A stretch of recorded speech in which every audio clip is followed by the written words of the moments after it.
Good morning, good morning, good morning, good morning. শুভ সকাল, শুভ সকাল বন্ধুরা। আমার সকল বন্ধুকে জানাই শুভ সকাল। সকালটা সবার শুভ হোক। আর আমি চলে এসেছি সকাল সকাল কিচেনে।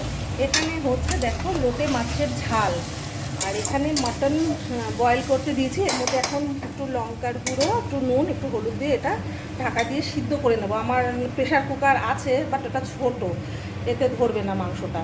তো আর একটু হলুদ দাও, এতে একটু নুন পরিমাণ মতো, আর হলুদ আর লঙ্কার গুঁড়ো দিয়ে একটু বয়েল করবো। আরও দাও, একটু লঙ্কার গুঁড়ো দিয়ে এটাকে চেপে ঢেকে দেবো। আর এখানে প্রায় লোটে মাছ হয়ে এসছে, আর একটু হলে এটা নামিয়ে নেবো। আর এখানে আছে মেটে, মেটেটাও সেদ্ধতে দিতে হবে না বাবুর জন্য, এখানে একটু মেটে দিয়ে দেবো। মেটেটা আলাদা নিয়ে এসছে, সবটা দিয়ে দেবো।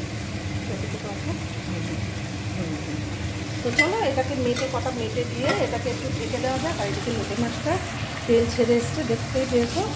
আর এখানে আছে মেটে ভালো লাগলে দেখি দিয়ে দাও।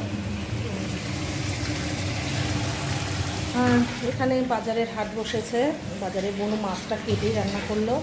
আর এখানে সবজিগুলো সব কী হবে না হবে দুপুরে লাঞ্চের ভিডিওতে কী হবে না হবে প্রায় অনেক কিছু হয়েও গেছে রান্না বান্না। হ্যাঁ, কাঁকরোল ভাজা আছে, আলু ভাজা আছে, লাঞ্চের ভিডিওতে বলবো, এখন বলবো না। হ্যাঁ, তো অবশ্যই তোমরা দেখতে থেকো।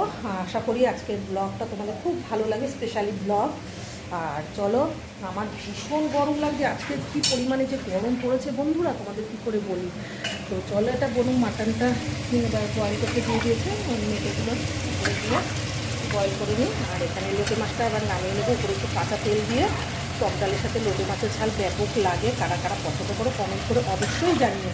আর আমার একদম ছড়ানো ছিটানো আছে, কারণ একটু রান্নাটা বেশি পরিমাণে করব। তারপরে আবার শাক আছে বন্ধুরা, তোমাদের দেখায় শাক হবে, শাক ছাড়া আমি খেতেই পারবো না।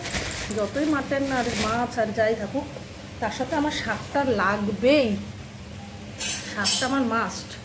তো চলো আস্তে আস্তে সবটা তোমরা দেখতে থাকো, আমি তোমাদের দেখাতে থাকি। আর এটা এখন নামিয়ে নেব। মাছটা একটু নাড়িয়ে দিবি, একটু মাছটা নাড়িয়ে দিই। আশা করি ব্লগটা ভালো লাগবে, তোমরা দেখবে পুরোটা। হ্যাঁ, সেই করে হ্যাঁ ব্যাস। আর একটু হলেই জলটা আর একটু টেনে আসলে এটা নামিয়ে নেবো। ঠিক আছে বন্ধুরা, ছেড়ে দাও, একটু চেকটা করে নিস। তো বনুও ঘামিয়ে লাল, আমিও ঘামিয়ে লাল। তো চলো মাটনটা হতে দেওয়া যাক। আলু দিয়ে ইচ্ছা আছে পাতলা ঝোল করবো। দাদাভাই কি বলে, পাতলা খাবে না গ্রেভি থাকবে গাঢ়। তো চলো, বাইরের ওয়েদার প্রচুর খারাপ, আমার ভীষণ গরম লাগছে। আমি গামছা ঘাড়ে নিয়ে রান্নার ঠাকুরের মতো, বাবুচিদের মতো রান্নাবান্না করছে। তো দেখো, আর ওই যে সামনে প্যান্ডেল হচ্ছে মনসা পুজো, 17ই আগস্ট সামনের বাড়ি, ওখানে পুজো হবে। আর এই দেখো, রোদ নেই, বৃষ্টি নেই, ঝড় নেই, হাওয়া নেই, বাতাস নেই। তো চলো তোমাদের দেখাতে থাকে, তোমরা দেখতে থেকো। আশা করি পুরো ভিডিওটা দেখলে তোমাদের ভালো লাগবে।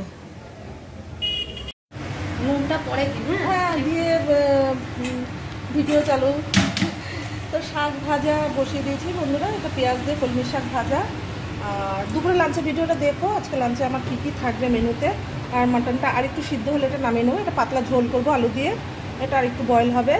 চলো শাক ভাজা বসিয়ে দিয়েছি। আর কালকে দেখো বন্ধুরা, তোমরা জানো আমি উপোস করেছি, আর তার জন্য আমি ব্রেকফাস্টে ভাত খুব কমই খাই।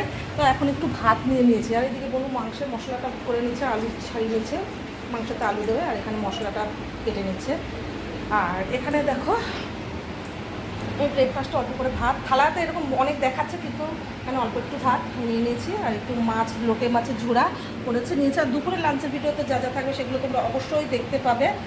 তো চলো একটু ব্রেকফাস্টটা করে নিই। আর তোমরা জানো আমার ব্রেকফাস্টের আগে একটা ওষুধ আছে, তো সেটা খাবো।